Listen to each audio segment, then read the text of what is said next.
পূর্বে একটা সময় ছিল যখন বিত্তশালী লোকের মেয়েদের ও চরিত্রবান, দিনী ও ধার্মিক ছেলে দেখে বিয়ে দিত।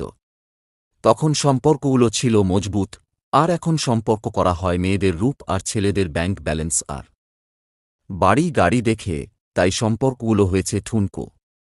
এখন ছেলেরা বিয়ের পূর্বে তাই জিনা, বেভিচার করতেও ভয় পায় না, তারা যাবে তাদের টাকা থাকলে হবে আর কিছু লাগবে না।